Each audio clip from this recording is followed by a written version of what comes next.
एक छोटे से गांव में एक गरीब खानदान रहता था। खानदान का सरबराह रहमत नाम का एक मजदूर था। वो सुबह सवेरे खेतों में काम करने जाता और शाम को थका हारा अपने कच्चे मकान में वापस आता। मकान छोटा सा था, बारिश के दिनों में छत टपकती थी, मगर यही उनके लिए सब कुछ था। रहमत की बीवी जीनत मेहनती और साबिर औरत थी। वो दूसरों के कपड़े धोती, कभी सूत काटती और बच्चों को पढ़ाने की कोशिश करती। उनके 3 बच्चे थे।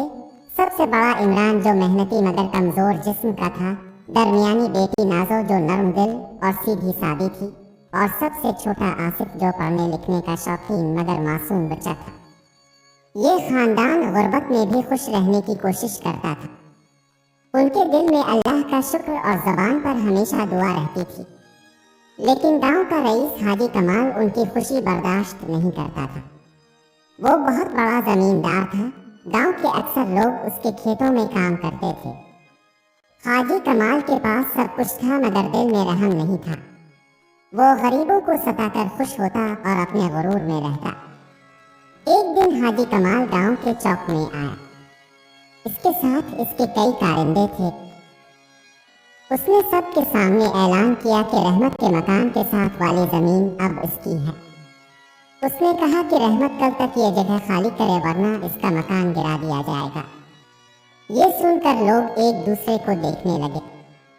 सब जानते थे कि वो जमीन रहमत के वालिद की निशानी थी, लेकिन किसी की हिम्मत नहीं हुई कि रईस के सामने बोले। रहमत के दिल पर यह खबर बिजली बनकर गिरी। उसने आगे बढ़कर हाजी कमाल से कहा, हाजी साहब, ये जमीन मेरे बाप दादा की है।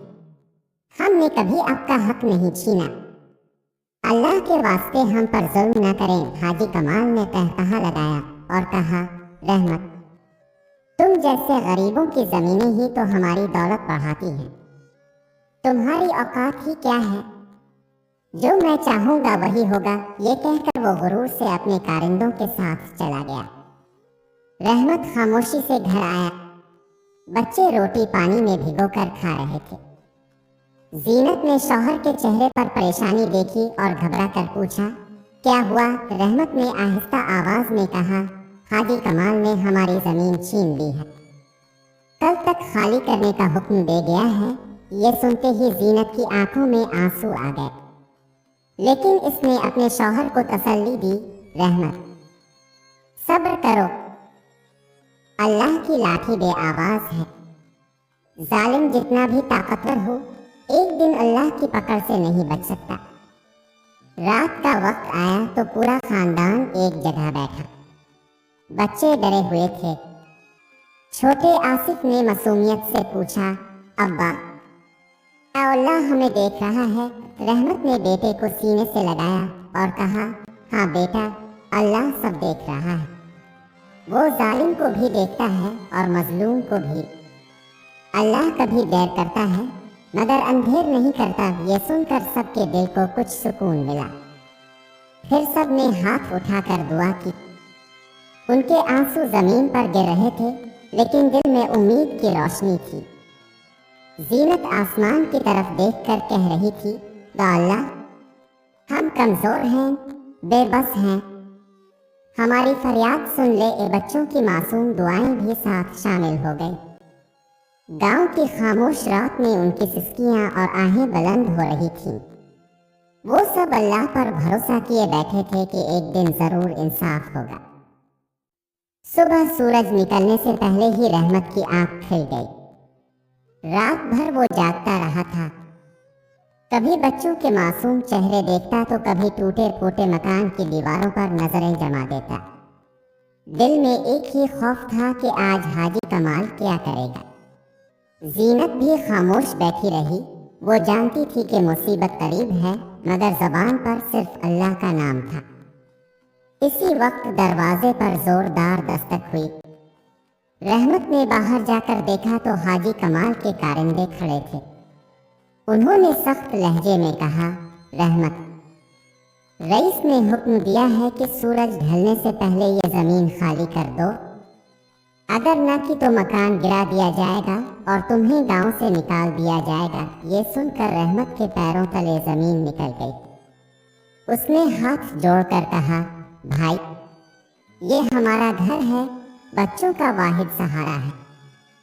हमें सड़क पर न फेंको। लेकिन कारिंदे हंसने लगे और एक ने कहा, हमें कुछ नहीं मालूम, जो रईस ने कहा है वही होगा। ये कहकर वो चले गए। रहमत घर आया तो जीनत ने परेशानी से पूछा, क्या कहा उन्होंने?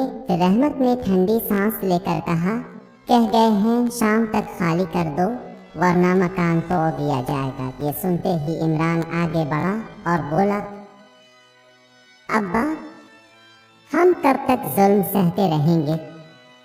क्यों ना हम सब मिलकर उनके खिलाफ खड़े हो जाएं। रहमत ने बेटे के कंधे पर हाथ रखा और कहा, बेटा, ताकत से ताकतवर को कोई नहीं हरा सकता। हमारा सहारा सिर्फ दुआ और सब्र है। अल्लाह चाहे तो एक लम्हे में हाल बदल दे। नाज़ो की आंखों में आंसू भर आए। वो बोली, अब्बा, क्या हम वाकई घर खो देंगे? रहमत ने बेटी को गले लगाकर कहा, बेटी, याद रखो, इंसान का दिया हुआ घर छन सकता है मगर अल्लाह की पनाह कभी नहीं छनती। दिन चढ़ा तो गांव में एक शोर फैल गया कि आज शाम को हाजी कमाल फैसला सुनाने वाला है। लोग तमाशा देखने के लिए जमा होने लगे। हर कोई जानता था कि ये जुल्म है, मगर कोई रईस के खिलाफ बोलने की हिम्मत नहीं रखता था। सब अपने अपने डर में छुपे थे। दोपहर को हाजी कमाल खुद कारिंदों के साथ आया। वो गुरूर से चल रहा था।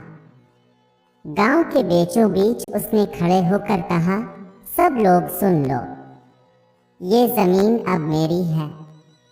रहमत और उसका खानदान यहाँ नहीं रह सकता। फिर उसने अपने आदमियों को हुक्म दिया, जाओ, उनका मकान ढा दो। जीनत दौड़कर आगे बढ़ी और चलाई, ये जुल्म है, ये मकान हमारा है, हमारी मेहनत की निशानी है। अल्लाह से डरो। लेकिन हाजी कमाल ने हंसते हुए कहा, अल्लाह, अगर अल्लाह को कुछ करना होता तो आज तुम इस हाल में न होते। इसके अल्फाज जीनत के दिल पर तीर की तरह लगे। रहमत ने भीगती आंखों से आसमान की तरफ देखा और कहा, मेरे मालिक, ये शख्स तेरे नाम का मजाक उड़ा रहा है। सब देख रहा है। अब फैसला तेरे हाथ में है। कारिंदों ने मकान पर डंडे बरसाए। कच्ची दीवारें टूटने लगे, छत नीचे गिरने लगी। बच्चे चीखने लगे। नाज़ो अपनी किताबें समेटने दौड़ी। इमरान बर्तन उठाने लगा और आसिफ माँ से लिपट कर रोने लगा। जीनत दीवानावार अपने टूटते मकान को देख रही थी और आंखों से आंसू बह रहे थे। पूरा घर चंद लम्हों में मिट्टी का ढेर बन गया। गांव के लोग ये सब तमाशा देख रहे थे मगर कोई आगे ना बढ़ा। सबको डर था कि अगर वो बोले तो उनका अंजाम भी यही होगा। रहमत ने मजमा की तरफ देखा और बुलंद आवाज में कहा, आज मेरा घर गिरा है, कल तुम में से किसी का भी गिर सकता है, लेकिन याद रखो, अल्लाह की लाठी बेआवाज है। जालिम ज्यादा देर तक नहीं टकेगा। ये अल्फाज सुनकर गांव वाले कांप गए, लेकिन फिर भी कोई सामने न आए। हाजी कमाल गुरूर से हंसता हुआ बोला, रहमत, तुम्हारे अल्फाज मेरे लिए कुछ मानी नहीं रखते। अब तुम और तुम्हारा खानदान इस गांव में भिखारियों की तरह रहोगे। ये कहकर वो अपने कारिंदों के साथ चल दिया। रात को रहमत अपनी बीवी और बच्चों के साथ दरख्त के नीचे बैठा। आसमान पर अंधेरी घटाएं छाई हुई थीं। आसिफ ने आहिस्ता से पूछा, अब्बा, क्या अल्लाह हमें फिर नया घर देगा? रहमत ने बेटे को सीने से लगाकर कहा, हाँ बेटा, अल्लाह सब देख रहा है। वो कभी जुल्म को बर्दाश्त नहीं करता। बस सब्र करो, वक्त बदलेगा।